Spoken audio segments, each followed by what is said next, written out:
Welcome to our January 17th edition of GoldandBlack.com Saturday Simulcast. A big show to do today, for you today, I should say. We'll talk some Purdue portal signings. That is fast and furious. The portal is now closed in terms of guys that can announce that they're leaving, but that doesn't mean that that's done yet. Because obviously Purdue can still, I think they had 26 as of Friday morning, and we'll see how that goes. But Dub Jealous and Tom Dienart will bring us that. Mike DeCourcy will talk some Big Ten basketball. Of course, a big day today for Purdue, or big evening if you're in Indiana time, when Purdue takes on USC at 6 o'clock. Look for Brian Newbert's work on that. Another thing, too, that we have our portal special. If you're not a subscriber to GoldandBlack.com, please consider doing that. 50% off. That sale will continue even after the portal is closed. So if you want to become a new member of GoldandBlack.com, no better time to do so. We also want to thank the Union Club Hotel. We appreciate them very much. It is the place to stay. The Boiler House Prime restaurant, also at the Pete Dye Clubhouse, a place on campus that you want to visit when you have a chance to be on campus. So without further ado, we'll bring you Tom and Dub and get the show rolling. And the good folks at WLFI, we appreciate them as well. All right, we're bringing Tom and Dub to the stage here. A Friday morning in West Lafayette, and the Boilermaker football program keeps bringing them in. Dub, we're up to 26 if as of this interview, and interesting storylines. They just keep coming in. But I'm going to ask both of you guys just kind of what your general takeaways are to date with where Barry Odom is in the portal. Yeah, I've been impressed with it. I think they keep adding guys that have experience, adding guys that have kind of been there, done that, not only have experience, but experience matched with production. And I think that's big, especially at the wide receiver position. I know last time we were on, we talked about Assad Wasim. They added Busy Owens to that, and all Ivy League wide receiver from Penn. And he's that big guy, that 6'4", 6'3", 6'4" guy that I think Purdue needs in that offense, and hopefully someone that Ryan Brown can depend upon. But they're really bolstering the secondary as well, getting John Slaughter earlier this morning, from Colorado, and he's a guy who started his career at Tennessee, didn't play a whole lot, but slowly but surely worked his way into a role for Colorado last year, and started 3 of the last 4 games, and graded out better for the Buffs. So they just keep on adding, like you said, and I think we could see upwards of 30 guys in this portal class when it's all said and done. Yeah, Tom, the storyline with this, has been obviously it's all about getting that roster at a level that Purdue can win some football games next year. You're not going to get Purdue hasn't been necessarily in contention for the high-end, high-dollar guys, but you hope that if you're Barry Odom, it's just a solid class that can continue to build that foundation. A hard thing to do in today's world. I mean, it shouldn't be, right? I mean, yeah. When you consider it, you can just go out and buy a team, man. Yeah. Not give it a buy. Yeah, recruit and develop guys for 3 years. That was hard. Yeah. The 80s and 90s, that was hard. Then this can be an instant team, right? So, so there's that. But, yeah, Dub made a lot of good points. And we've heard time again, you have to get potential. You have to get production, not potential, right? And by my count, 18, for what this is worth, 18 of the 26 guys come from power schools, Power 4 schools. Yeah. But I'm still of belief you can play wherever you're at. I don't care where you come from. I've seen too many instances where guys came from quote unquote little schools, high school or college, on the NFL. They excel. If you can play, you can play. But if that matters to you, they got 18 guys from Power 4 schools, and a lot of those guys have played. And I think there's no time to develop now, right? Yeah. I think the honeymoon's over, man. Purdue's 7-29 since Jeff Brom left here. They've lost 18 Big Ten games in a row. They've gone 1-11. They've gone 2-10. The schedule's more forgiving. It's time to win. And we're told time and again, Purdue has what it needs to compete. So what's the fan base supposed to expect? They expect some victories, right? I'm not saying 9-3, 8, even 8-4. Yeah. But pushing toward bowl eligibility at the very least. And no more embarrassments. No more no-shows like we saw at Northwestern, like we saw at Washington, like we saw in the finale. It's time, man. It's time. And Odom's got his staff. He's got all his guys now. We made some more changes. And this is the first step. And we really won't know, right? We can talk till we're blue in the face, and we will. Yeah. Till September about these guys and how great they are and how they look in spring football. But we don't know. Nobody knows. I've been fooled too many times watching guys, and you get all wrapped up in your own little self and your practices over there. And boy, that guy looks good, doesn't he? We'll see. Yeah, we'll see. And there's still a to-do list here too. There's one edge rusher out of the portal, the kid from Virginia Tech. They got a JUCO. That's still very deficient, I think. And they have to do something there. And that's the one spot I'm looking at moving forward is what they're going to do at edge here, who they're going to get. And at 26, Dub, there that number may be higher than what we thought it might be last week, but still more to go. I mean, today being the 16th, Friday the 16th, the last day that the portal is open, but that doesn't mean that by any stretch that you can't get guys. Obviously, you can recruit them after, even though Purdue is into its semester. That's also a factor as well. Yeah, absolutely. I don't know how it's going to work if, say, Purdue gets 3 or 4 guys this weekend, how they're going to be able to get on campus and get enrolled, or if they're going to have to wait. I think, sometimes you can kind of push guys through. I don't know what the case will be in that scenario, but like Tom mentioned, edge rusher I think is a huge priority still. I would expect some guys to be on campus and for Purdue to push for those guys. A couple that have been floated out there. Elo Medozi from Georgia. He's started his career at at Army and was productive there. Transferred to Georgia and wasn't as productive and kind of played a reserve role, but he's a guy that I think has high upside. And then David Ojobi. I think I got the name right. From Norfolk State. He's an edge rusher. Started his career at Clemson, went to Pitt for a year, and then went to Norfolk State, and then really got his opportunity and shined. And then I think he's a guy that has potential as well. So both of those guys, and then linebacker as well. I think linebacker is a position that they've kind of floated out there as a potential area where they still need to add maybe another guy. So I think those are the 2 main positions that Tom and I are watching. Yeah. And again, it is speed dating. And you're right, Tom, where you've got an access to buy a team, but boy, there's now and we've talked about this a lot about that skill of being able to put them together and make this all work. And to Dub's point, I would think you got to get these guys in here for spring ball at almost all costs, which I'm not in Purdue's admissions office. Mitch Warren is someone I know well, and they do a great job.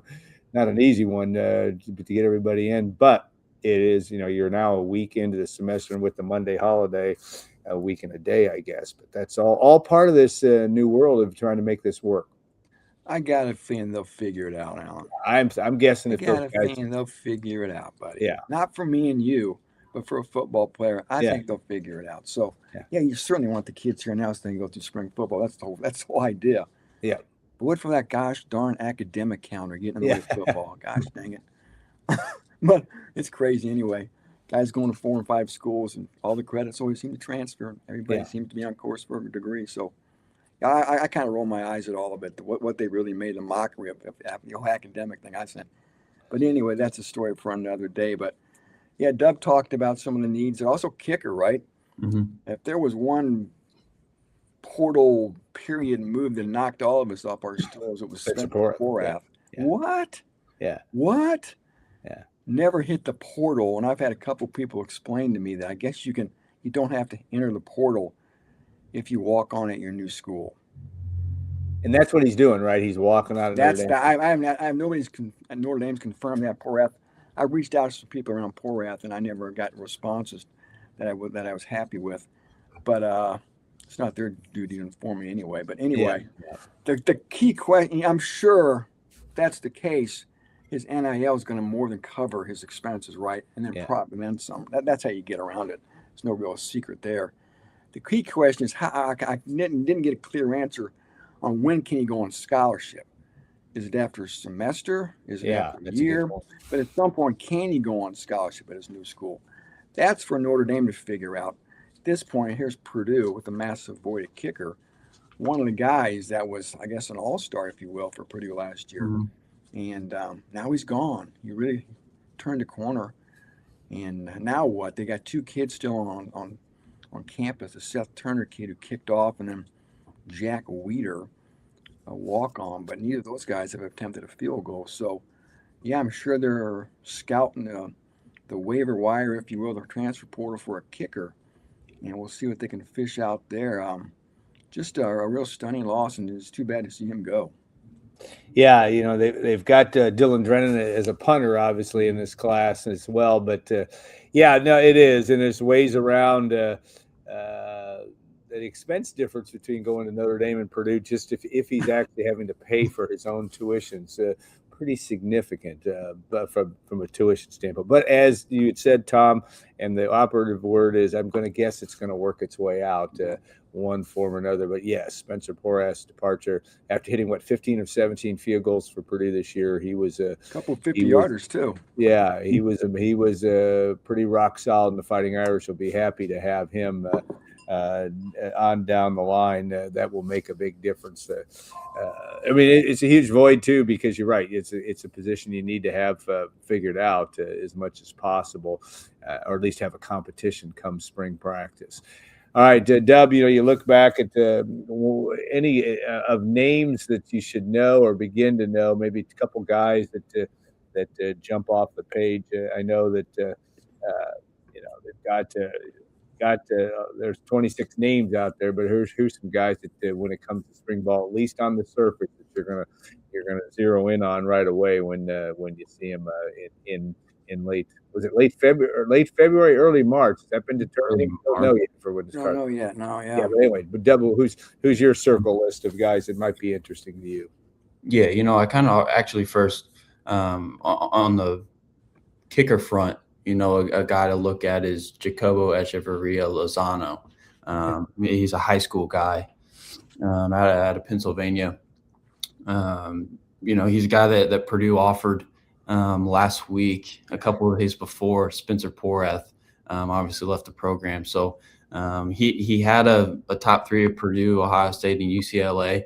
Ohio State wound up taking Connor Hawkins, the transfer from Baylor, at the kicker spot. So it kind of remains to be seen if that, excludes Ohio State from the race. But I think he's a very real option to land at Purdue. And he's talented with 17 to 18 on field goals this year and averaged 48 yards a punt. So he's versatile. He can do both things. And he's a guy that has been on campus at Purdue several times and a guy that James Shebus even went out to go see work out last May. So I think he's a very real option to join this Purdue class leading into the February signing period, which I feel like is just forgotten nowadays. But so that's a guy to keep an eye on. And, as far as the portal guys that I kind of have circled, I know I mentioned 2 of them earlier, in Busy Owens and Assad Wasim.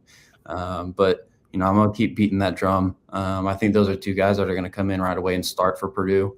I think they're both talented, that they've shown that they can produce, albeit at lower levels. But Purdue needs playmakers on the outside, and they're 2 guys that have sure hands. Their drop percentages were very low according to Pro Football Focus. So those are 2 guys that I think Ryan Brown can really trust. And then, the offensive linemen, Boaz Stanley, Makai Sena, Micah Banuelos, Nuku Mafi, excuse me. And then you're killing them, man. You're doing a great job of those. I won't get those guys till they've left the program. Till about mid-season bucket game. Yeah. I know. And then Jatavis Shivers, who they just got today from another guy from South Carolina. I think it's going to be real interesting to see, where those guys end up landing in terms of their position, because I think all of them can play in multiple spots. So I think that's something that Purdue's going to have to work out during spring ball and even in winter workouts, I guess. But just seeing what they have there. But those are some of the guys that I kind of have circled right now as some of the most important ones. I know I know Tom likes the defensive backs a lot though. Mm-hmm. Yeah, Tom, anybody you're circling on your program, your dance card this moment? Yeah, I think one other receiver that could help is the kid from Iowa State, Xavier Townsend. Mm-hmm. He's not as big as the other two guys, Double-Ike. He's more slightly built, but he's a guy obviously that they're going to expect to get something out of here. And yeah, I was doing the counting up. They've got, if you count the two JC safeties, they've got 6 defensive backs coming. Yeah, three portal corners, 3 portal safeties, 2 JC safeties. That's 8 guys coming to the defensive backfield, and you got 5 offensive linemen. We all knew that was a sense of urgency too. I think Dub gave a good overview there. That kid they just got from South Carolina is huge.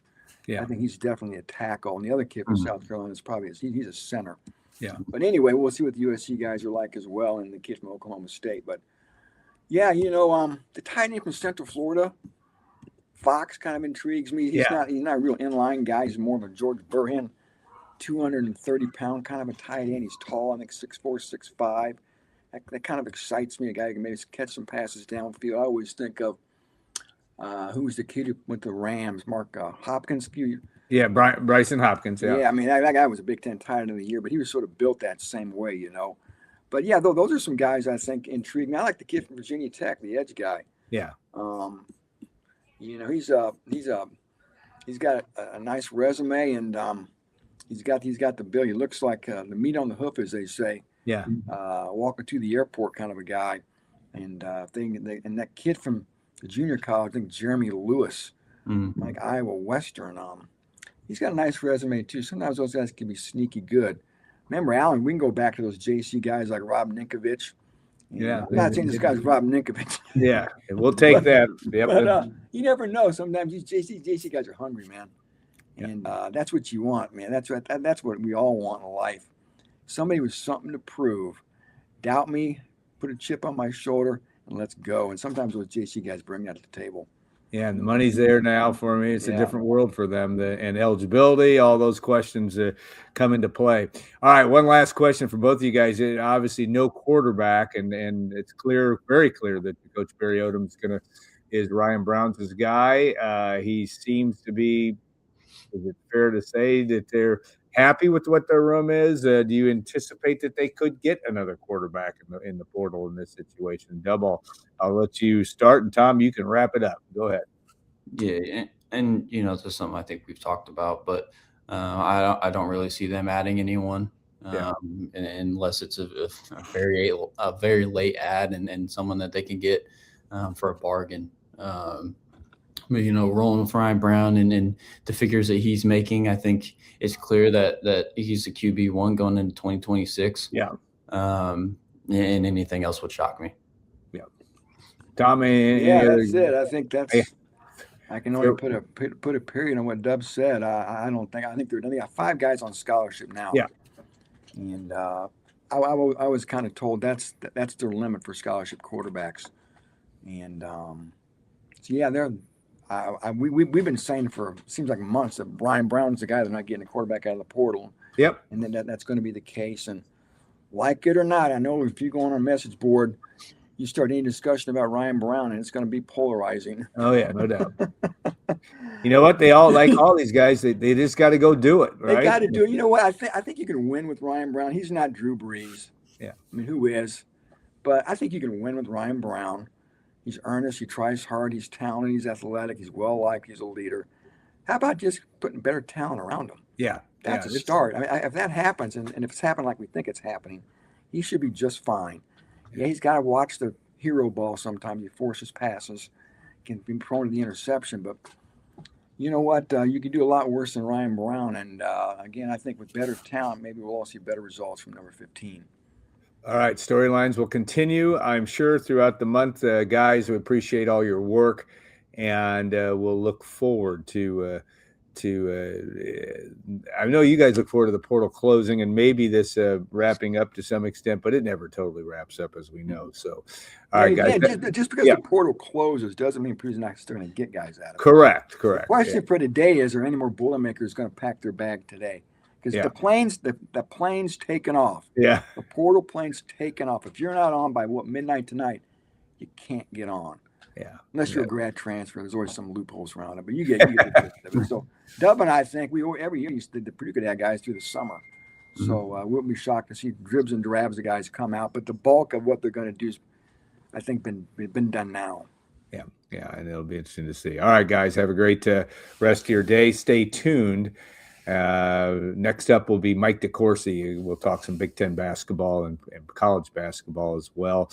And then, of course, in the third segment, a guy that we all know well with Steve Wolfbaum from On3, and there'll be much more of that. So stay tuned. There'll be more here coming right up.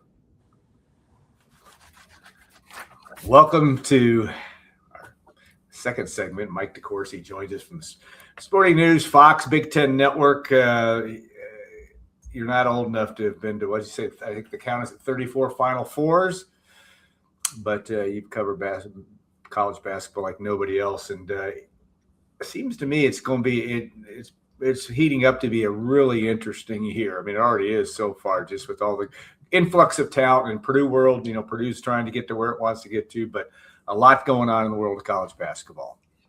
One of the things that has separated this season from most of the ones I've covered, and certainly all of the ones that I've covered since I started doing brackets for Fox in the 1920 season, which obviously we didn't have a tournament that year, but I did the brackets for the full season, is the excellence at the very top of the bracket. Yeah.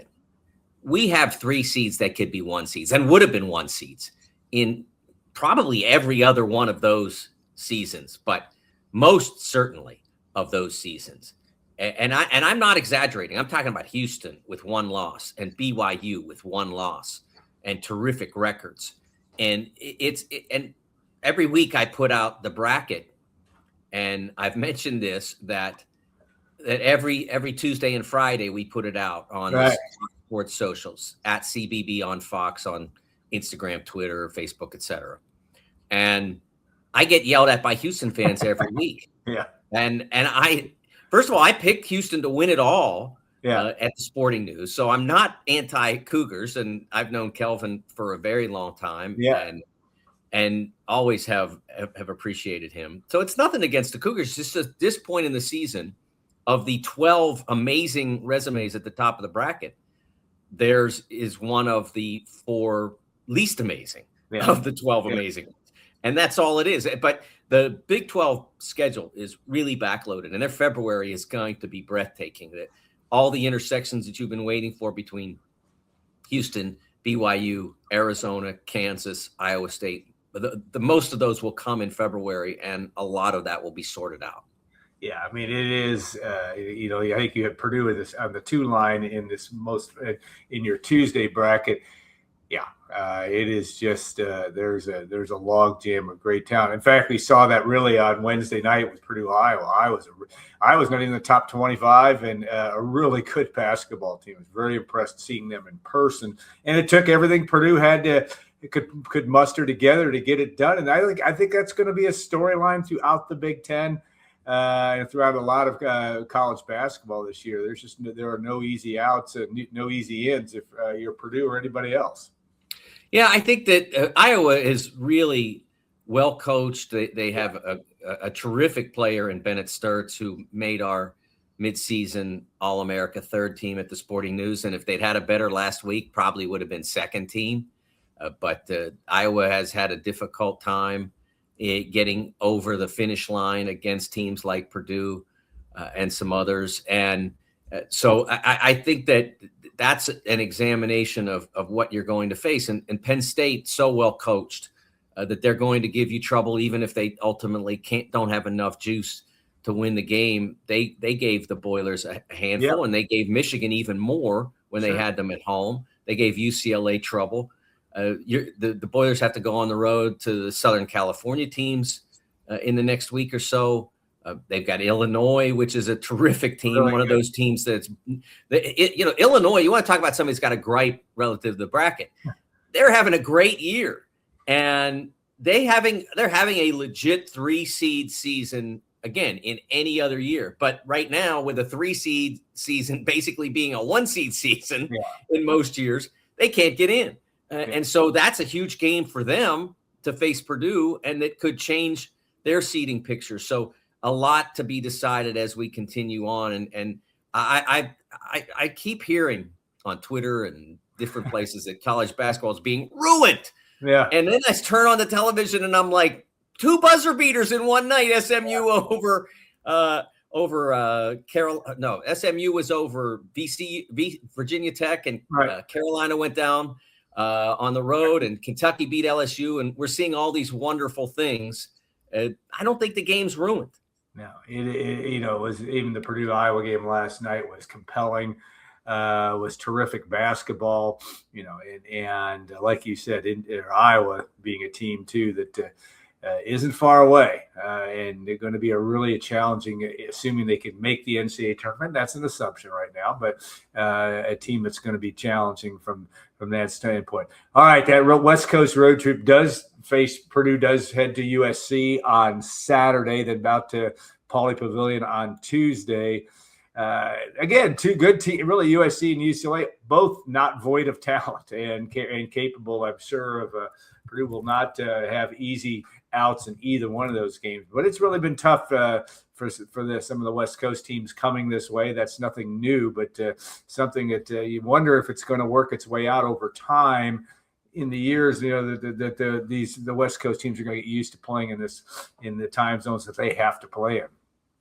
Yeah, I look at Southern California, and I feel bad for the Trojans because injuries have had such an impact on their season. Rodney Rice getting lost after 6 games.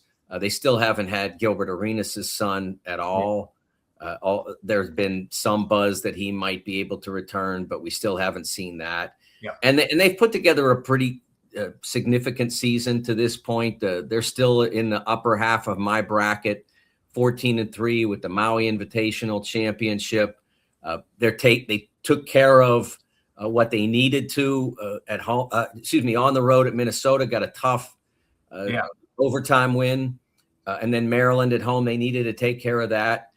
So Purdue is an opportunity game for them. One that they, if they were able to get it, would really solidify them as a tournament contender. And I one of the things that's going to be fun for those of you who head out that way is the 2 buildings are both really cool. The Galen Center is the most underrated building in college basketball because USC isn't one of those traditional name brand type teams, but the Galen Center was built to house about 8,000, 8,500, something like that. So a lot of really close seats. It's really compact, and when they're good, and they're pretty good now, and if they have a significant opponent, and they do with the Boilers, should be a good crowd. Oh yeah, I'm looking. I would look forward to that if I were in the building. And then of course Pauley is one of the most historic buildings in college basketball.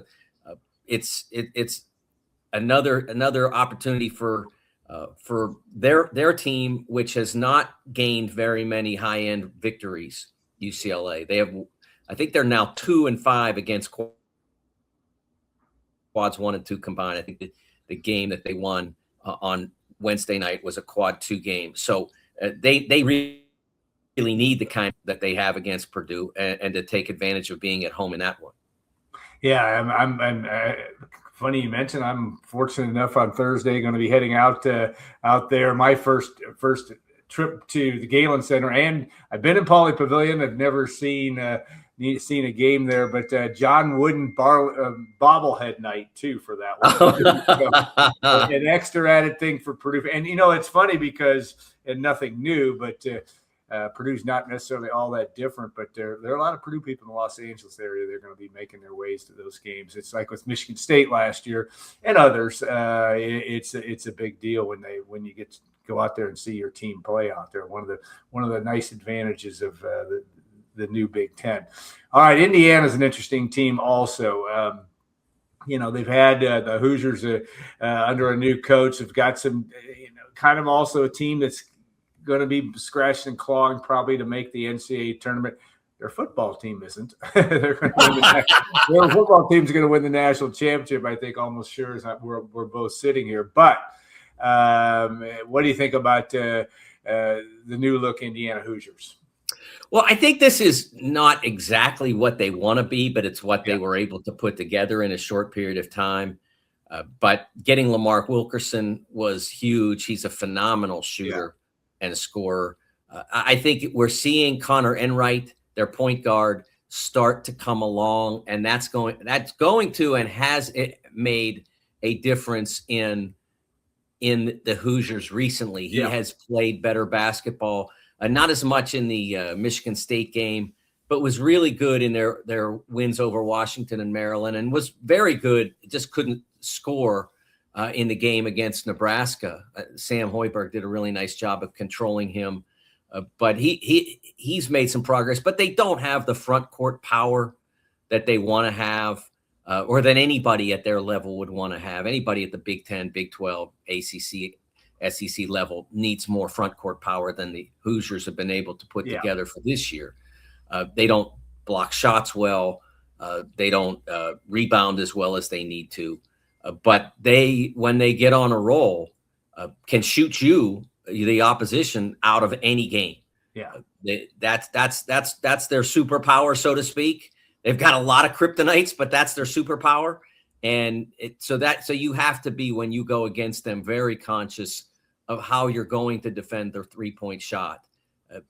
Because to an extent, they are willing to back up and shoot from 30 if you guard them at 25. So you have to be ready to deal with whatever they have in the perimeter game.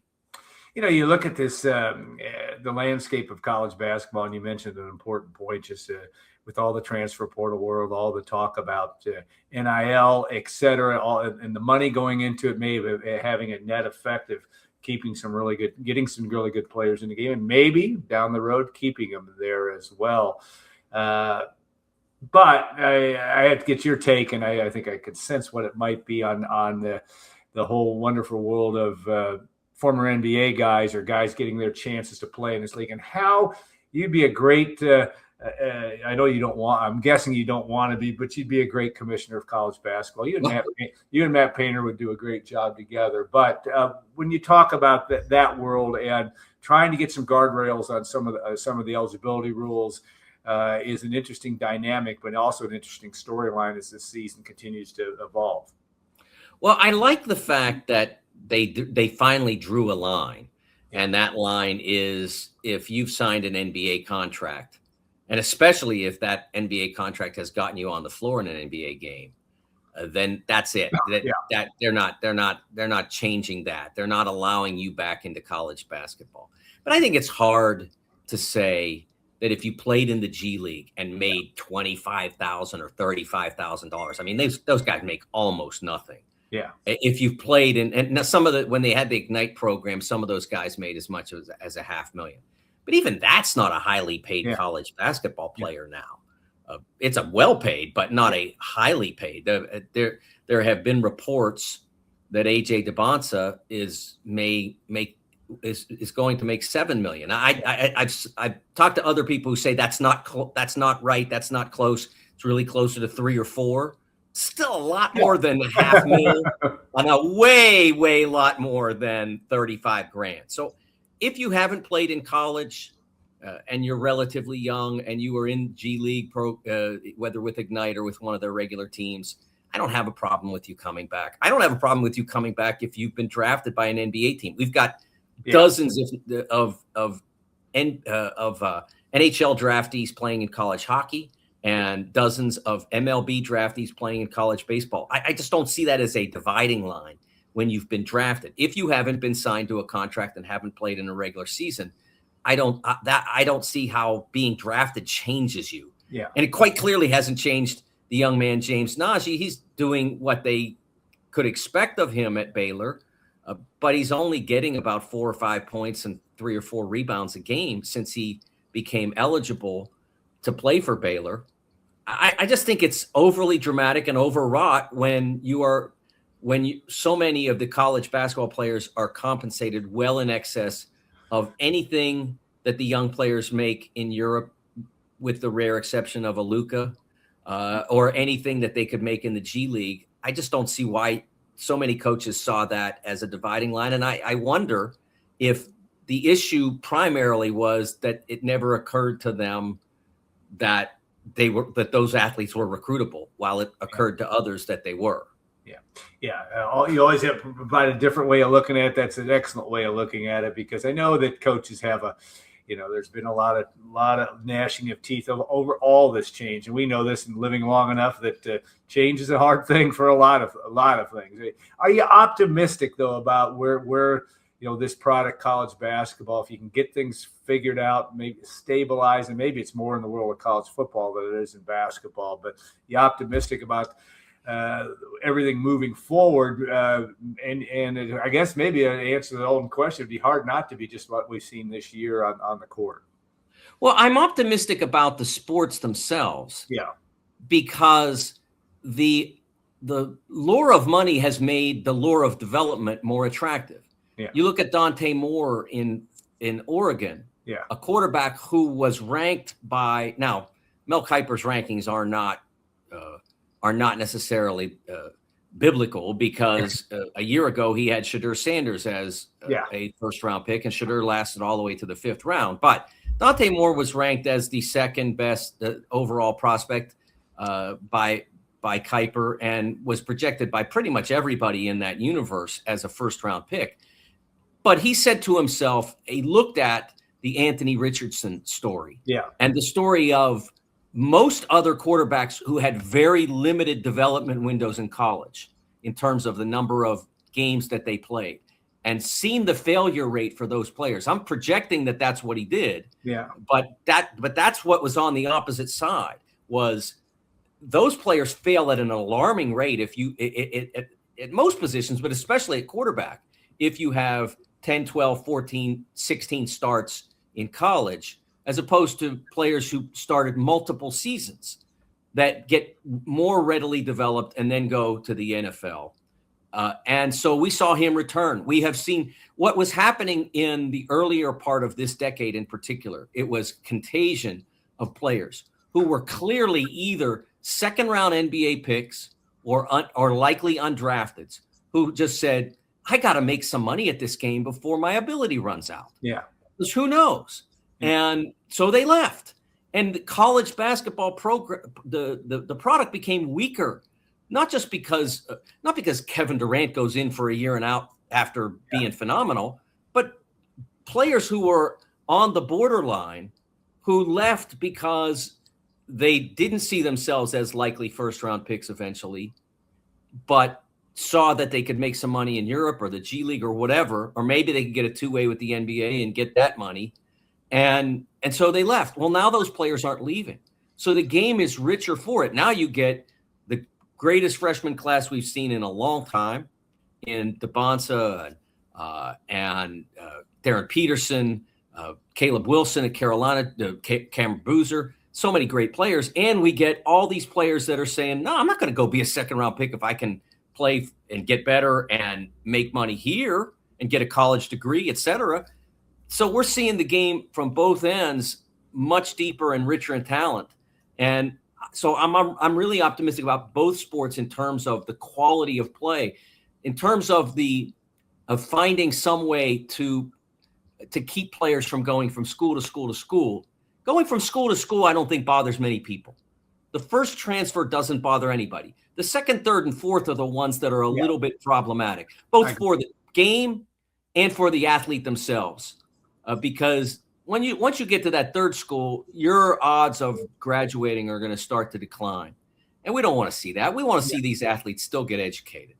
Yeah, well said. All right, last question, and we appreciate your time, Mike. But Purdue, in its evaluation, this is a very good basketball team, a very well-coached basketball team. What are some of the key things? Braden Smith's not surprisingly on your midseason All-American team, and I think he's going to make a lot of end-of-season All-American teams. But what are those keys as you look at Purdue and what the Boilermakers have to do? What might be their blind spots from your perspective heading into the NCAA tournament and hopefully, if you're a Purdue fan, to Indianapolis come late March, early April? Well, the defense is dramatically better from where it was a year ago when basically Trey was your big. your only big. Now he may still be your primary big on offense, but in terms of the lineup, in terms of size, he's your secondary big. He's not your tallest player in almost any rotation that you're going to use. You're always going to have Oscar Clough or Daniel Jacobson on the floor. So now you have real size at the back. Now, Clough is not a shot blocker, which can cause problems at times because you really like to have that last line of defense if you're going to win the biggest games. Yeah. You want teams to be fearful or at least trepidatious about attacking your lane, and especially attacking your lane all the way to the rim. I think Jacobson provides that at a really high level. So really between now and March, the most important component of this team's advancement other than health is Daniel becoming somebody that you can put out in crucial minutes and feel like he's your best defensive option at that position in those minutes. Like if you a lot of times teams will go offense, defense with ball handling type players, with scoring type players. If you can go offense, defense with Oscar Daniel late in the game and feel like you're not losing emphasis, you're not losing confidence. I think that's the next hurdle for Daniel is that confidence that I should be out there.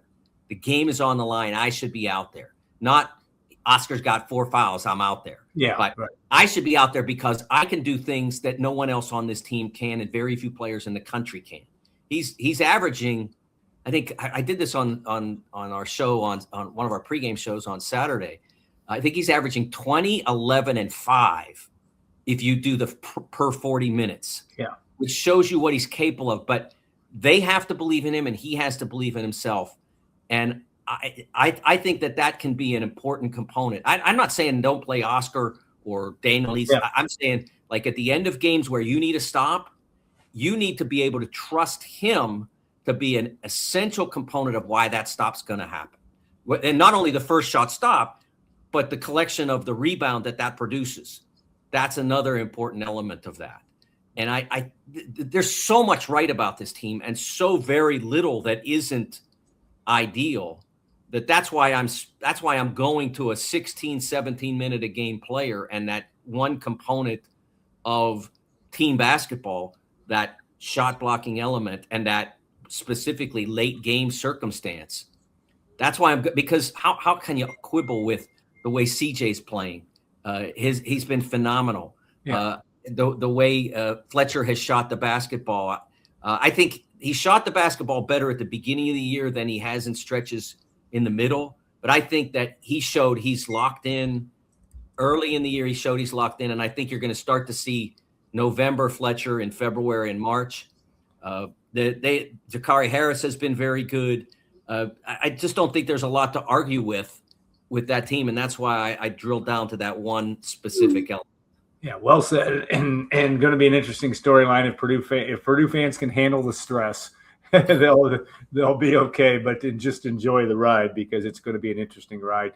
Not only potentially the NCAA tournament, but really the rest of the Big Ten season is going to be a lot of fun to watch because there's peril everywhere you turn. That's the way I look at it. Mike, thanks so much for your time. We love your work on everywhere you turn and your great analysis and always a different way of looking at things. And most importantly, we're grateful that you take the time to join us once a year. We'd have you on every week if we could, but we appreciate you very much and have a great rest of your day.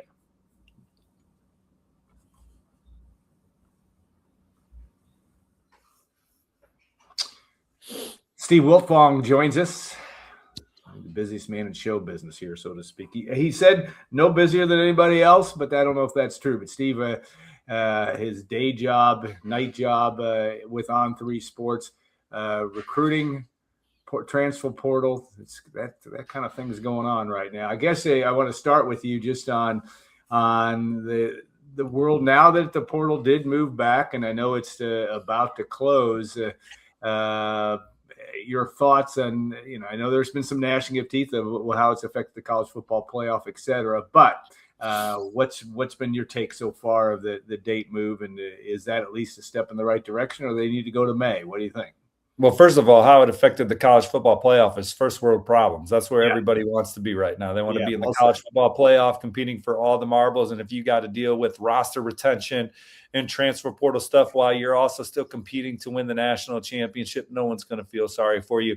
I think this is what the college coaches wanted. And so rules are put in place in the NCAA because head football coaches and athletic directors put things in motion, and then the NCAA just governs what the leagues, coaches, conferences, athletic directors want. And they wanted a transfer portal window to be during this time. They only wanted one transfer portal window so they don't have to re-recruit their roster after spring football. So anything that you agreed to now could then be renegotiated again in the spring, because really all these rules are just guidelines. They're not rules. If someone wants to unenroll from a college football program and enroll elsewhere, there are NIL dollars and capital that allow those things to happen seamlessly. So I think this is a win. I think this is what they wanted to happen. College coaches, yes, they're busy right now, but they're well compensated. Off-field personnel, well compensated now in college football. And teams are making moves on the transfer portal. And once they get these guys locked in, for the most part, they will not have to worry about these guys again until around this time next year after they play their college football season. So this is what they wanted to happen. This is happening. And it's a good thing, in my opinion, for the college football programs. If you move it to May, you're re-recruiting your roster, right? Yeah. You go through spring football, and then you don't know what you have in the fall because you're going to have people plucking from your roster. You're going to be plucking from other rosters. So you want to have your roster intact, then go through spring football, go through summer workouts, then go into the fall knowing what you have. Yeah.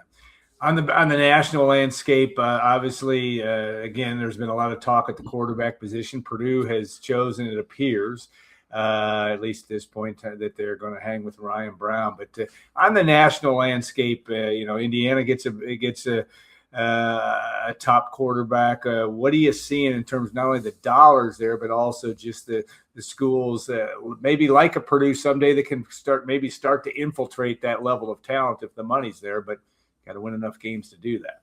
Well, you know better than me what Purdue's money situation is like that's helping them build a roster. But I just know that the Purdue staff is excited about Ryan Brown, and they feel like if they can put some more talent around him, he'll have a chance to be more successful on Saturdays. And so that's what they've aimed to do in the transfer portal, targeting every position around him. They brought in a bevy of guys on the offensive line that have starting experience at other P4 conference schools. They went out and landed a talented running back in the portal. They got some wide receivers with experience of making plays where they were at other places, and then landed a high upside tight end in Kylan Fox. So they feel like they've gone out and bolstered the roster around Ryan Brown. They're going to get these guys on campus as we speak and start building continuity within their program, and hope to build upon a team that was 2-10 this year and really statistically isn't where you want to be in any category. But I think if you actually get into the minutia of Purdue football, we saw a team that took strides forward from a miserable team 2 years ago, and it's going to be a slow rebuild. And I think this is a team that's got a top 35 transfer portal class right now. And so they are, when you compare them to other programs across the country, injecting some players into this program that could help make a difference and see this program start to trend up as early as next fall. Yeah, and going to be much needed for a program that has not won a game against the Power Four here in the last 2 years, and I think Purdue fans are eager to see that change. Talk about what you know about Barry Odom's staff and some of the changes he made. He obviously made a change at defensive coordinator, bringing back Kevin Kane. But this is when he first brought him in, there's guys that have got some experience. Barry Odom's experience just from his travails and travels in college football. This is not necessarily a neophyte staff that's having to attack a lot of these issues, trying to rebuild Purdue football. Well, I think Barry Odom's the right guy for the job, committed for the long haul. He's a hard-nosed, culture-minded coach. I think the first thing that you saw with this Purdue football team last year is they brought in a culture of accountability. And I think it even showed up on the field. I mean, this was a team that actually didn't beat themselves. They just weren't talented, physical, or big enough to compete at a high level in the Big Ten. But from a penalty standpoint and a discipline standpoint, they've already shown strides in that regard. Now they're continuing to inject more talent into this program. Again, I think they've done a fine job in the transfer portal cycle, and we'll see how it comes together. The Big Ten is the toughest conference in college football, despite what you may see in some mainstream media outlets. The Big Ten is the premier league in college football. It's got the best coaching from top to bottom. When you're talking about the head football coaches in this league, certainly, obviously, at the top, you have guys like Ryan Day, Dan Lanning, and, of course, Kurt Cignetti. But guys like Brett Bielema, Kirk Ferentz, those guys are excellent football coaches that have won a lot of games historically in their careers. And so this is a very competitive league where you got to be on your P's and Q's week in and week out. They do a great job of scheming and getting the best out of their football rosters. And I think Barry Odom is a good football coach that has come into a job that you start at a very uphill climb, and slowly but surely they're starting to make their way up the hill. And I'm excited to see what they do next year. And again, Ryan Brown is someone that they believe in. They got to put some more pieces around him, but they have continuity with their quarterback now. Josh Henson, the offensive coordinator, he's an offensive line guy. They want to build this program up from the trenches out and be more physical around the line of scrimmage. And so, again, tough sledding early on in this Purdue era, but I like the plan. I think that they recruited a good high school class that should inject some ability and more size and physicality across all position rooms. And then certainly they've done that in the transfer portal window. And we'll see what that means for them on the field next year. I think we will see more wins. I mean, 2-10 this past year, certainly not the standard that they want to have, but I think they have a plan in place, and Purdue's not going to attract a lot of mainstream transfer portal and high school football recruiting athletes. But if you look deep down into what they're getting, guys like FIU cornerback Mr. Clark, 6 foot, 185 pounds, 13 passes defended, 3 picks as a sophomore at FIU. You get him into Purdue's strength and conditioning program. You get him into the nutrition center. I think he's going to become more athletic. And then certainly he's already a playmaker in the secondary. I think one of the key pickups for Purdue in this transfer portal class as they look to be more competitive in the Big Ten next year. Yeah, and all positions of upgrades. And one thing, obviously, when Barry Odom in year one had to have almost 80, not all portal guys, but 80 new players, that number now down in the low 20s seems to me to be a more manageable, obviously a more manageable number, but also a number that is that a number that you would see Purdue being in that realm every year, or is it still a little bit high just because of the fact that Coach Barry Odom's in his second year? I'm not sure. We'll have to see where this season takes us and how much more roster restructuring that we think that they need to have. When you kind of look at the players in the portal or how many players that each team is taking, if you pull up the On3 transfer portal rankings, as I do this with you right now, it's, you see Indiana's bringing in 15 right now, Texas Tech's bringing in 18, Louisville 24, 22. The sweet spot seems to be anywhere between 15 to 25 injecting in that part. Now, if you get to be like a program like Notre Dame, Oregon, you're under 10 transfers in right now. And I think if you get to that point, you really got your roster where you want it. And both of those programs may add a couple more, but that's the low side. That means your program is really humming right now if you're bringing in less than 10 transfers. Yeah, it's almost like a Matt Painter in basketball where you're established. You can keep that number down a little bit more, and that seems to be I think I know you're right, Alan. I'm still fascinated. We talked about this last year, the lack of accountability on Purdue players in the portal that were responsible for that horrendous season and the money that they were getting for other programs. Outside of Dylan Thieneman, none of those guys helped Purdue win a dang game. So I would have paid them. I would have held them accountable for that in the portal, and they basically went to other programs and did next to nothing. And I feel like there's some guys that were at Purdue this year that are at programs with more brand logo recognition, and they're not going to bring much to those programs. They didn't bring much to Purdue. Purdue was 2-10. So the portal is fascinating to me in that regard. So, but I do think that the guys Purdue is bringing in will bring something to Purdue, and we'll see how it shows up in the wins-loss column next year. Of course, early next week, Indiana will be making its run to the national championship against Miami, and a lot of talk about that, not only the money down there, but the ability to and Coach Curt Cignetti put one of the most amazing stories, turnarounds, maybe in the history of college football, if not one of the more in the history of sports. But talk about that, because you're obviously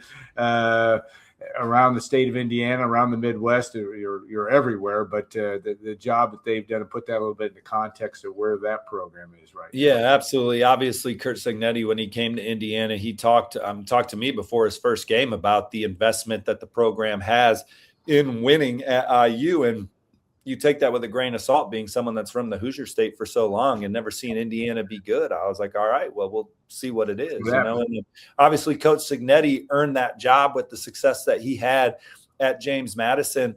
But we've seen a lot of guys from the G4 level earn jobs because of the success that they had at the previous job, and then they weren't able to replicate that success because it's harder, the competition, the things going against you and things of that nature. But it turns out Curt Cignetti is an elite football coach that has continuity with the staff. His offensive coordinator and defensive coordinator have been together for a long time. And so they were able to transfer in a lot of players from James Madison that understand the culture that they were trying to implement at Indiana, and they were instantly leaders. Indiana went into the transfer portal. You can only really go as far as your quarterback takes you. Yeah. In Indiana's first season, they landed Curtis Rourke, who was an excellent college quarterback, who played that whole season on a torn ACL. Yeah. I mean, could you imagine? Indiana only lost 2 games last year to Notre Dame and Ohio State. Those were the teams that played for all the marbles. A healthy Curtis Rourke, knowing what we know about Curt Cignetti, Mike Shanahan now, like, who knows what kind of hell Indiana would have gave Ohio State and Notre Dame with a full-fledged Curtis Rourke. Then they go into the portal. They invest in Mendoza. He turns out to be the Heisman Trophy winner, leader of that football team. I mean, his leadership traits are off the charts. Tim Tebow-esque, right? I mean, as far as some of the great leaders that you've seen in college football, he is off the charts in that regard from an intangible standpoint, and then knows what to do on third down with duress around him, and plays his best football on the crucial downs and the crucial quarters. They invested in him, and it's paid off on the field. Now look at what they're going to get in return for their ROI, their return on investment in Mendoza. And then they go into the portal this year and land who they think is the top quarterback, right? Because Indiana would have been a player for any quarterback that they wanted in the portal for the results that they're having on the field and the results that their quarterback is having. And Curt Cignetti, the first thing he said to me, because they were recruiting Julian Lewis 2 years ago, who was a top-rated quarterback from the Peach State at the time. And he couldn't specifically talk about Julian, but I was like, why would a quarterback consider Indiana and playing for you? And he said, well, every quarterback that I've had the last such and such years has been the conference player of the year on offense, and they've all been different skill sets. So we build the offense around the players that we have and maximize that. And certainly that has not changed at Indiana. And so they go out, and you got Sam Levitt out there, Brendan Sorsby out there, Josh Hoover out there. Well, Josh Hoover was who they zeroed in on, and really no competition. He took one visit and committed to Indiana. So they understand you can only go as far as the quarterback can take you. They invest in that. They obviously landed some other fantastic players in the portal. Nick Marsh from Michigan State going to Indiana instead of going to Notre Dame instead of LSU. So I don't think they're going to holistically change their way they recruit. Yeah, maybe we'll see them involved with a few more 4-stars. They're certainly more of a player for Monshun Sales than they would have been had they, the 5-star number 1 ranked player in the state, had they just been mediocre. But I think they understand they're still Indiana. We're a developmental program. we're going to go out and find guys that have high upside, that fit what we do schematically, and we're going to get the best out of them. Jaden Williams is a linebacker from Ohio that committed to Indiana early that Ohio State tried to flip, an in-state kid that 9 times out of 10, if Ohio State comes calling and you're committed to Indiana, they're going to flip the in-state kid, but it's a new era. Jaden Williams did not flip. He held true. In fact, Ohio State bailed on that pretty quickly, understanding that Jaden Williams wasn't going to leave because of the swagger that their coordinator has, Bryant Haynes. I mean, Bryant Haynes, before the Oregon regular season game, was on Twitter talking trash to people that acted like Indiana was going to get manhandled out of Oregon and not have the physicality level to play against the Ducks. And these are people that didn't watch Indiana play. It was just based on assumptions. And you got Bryant Haynes saying, oh, I hope we hold up at Oregon. He knew they were going to hold up. I mean, they're deep, they're talented, they're physical, they're ferocious. And on defense, they play so disciplined. And they understand the way that they communicate football to their players allows them to understand what they're supposed to do and then play fast and physical. So it's still a coaching game. It's still a team sport. And that's why if you're Purdue, you're excited about Barry Odom and this coaching staff, because I do think they have good proven coaches on their staff. They got dealt a hand of 2s and 3s and 4s, man. They are so far away from face cards. You know, in euchre, they have a euchre hand that you could, depending on your house rules, if you don't get a jack, a queen, a king, or an ace in your hand, you can redeal. But Purdue would have been redealing. You know, and so that's the hand that they were dealt. You need to have people within your football program that are raising money. And it's their job. And then you have to spend the money wisely. Which Indiana, the guys that they invested in the portal 2 years ago, helped springboard them into the college football playoff.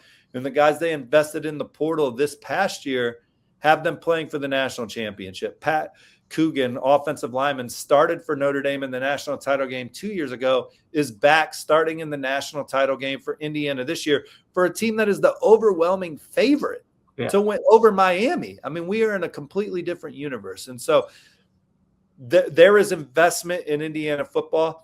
And there needs to be investment in Purdue football. It's easy for me to say it. I'm 0-0 every year. I'm investing $0. But there are people out there that have disposable income that Purdue could rally together and help this football team get back on track. And I've been to Purdue football games. It's exciting inside Ross-Ade Stadium, man. It is a fun place to be. It is a good atmosphere. It is a good environment. I've seen Purdue football be good. All of you have. We've seen them be highly ranked to compete for a Big Ten championship. So it can be done again. It just is going to take some investment and some smart takes of spending your money in the trail, some money ball for lack of better words. And then you get after it. I think Barry Odom's the guy that's a good tone setter for culture and a good tone setter for physicality and getting the best out of his players. But we, more money to get more players, to get better players and go from there. Going to be an interesting storyline to watch. All right, Steve. Well, thanks so much for your time. We look for your work on on3.com. Also, you can catch them on the Wiltfong Whip Around. It's the latest in the portal, latest in recruiting, and we'll get you back on the show because one of the other things, obviously, state of Indiana football recruiting, and Purdue is still trying to do that. I made a prediction for Purdue to land a quarterback, so get to GoldandBlack. We're talking about it on GoldandBlack right now. They have offered a quarterback. He is trending towards West Lafayette. He's got some ability, and we're talking about it on GoldandBlack.com right now. So get over there. I plan to be more of a presence talking Purdue this offseason leading into next year, and always enjoy coming on here and talking to y'all. And hopefully maybe one day your guys' logo will be on one of these footballs behind me. I think Coach Odom's good football coach, and excited to see where this portal class and recruiting class has y'all next year. Transfer portal special, 50% off. And Steve wrote one of the most read articles on the site this week is his up-to-date view on Barry Odom and his portal class. All right, Steve, have a great rest of your day. And again, thanks for taking the time to join us. No, thanks for having me. We'll see you guys around. All right. I want to thank our sponsors, of course, XXX.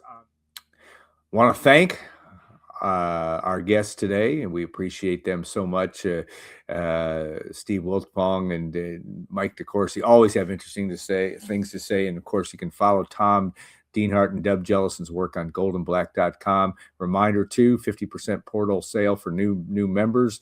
If you are a YouTube subscriber, make sure that you like and subscribe to us, or if you're not a subscriber, I should say that, but you can also become a member of GoldandBlack.com. And if you're listening to this on your favorite podcast platform, make sure you leave us a 5-star review. We would appreciate that very, very much. We look forward to putting these shows together. We'll have another show for you next week. Game day will be against Illinois in basketball, but we'll probably have updates on football on down the line with respect to another edition of GoldandBlack.com Saturday Simulcast. So thank the Union Club Hotel, and for all of you for taking the time to watch and or listen to our Saturday Simulcast.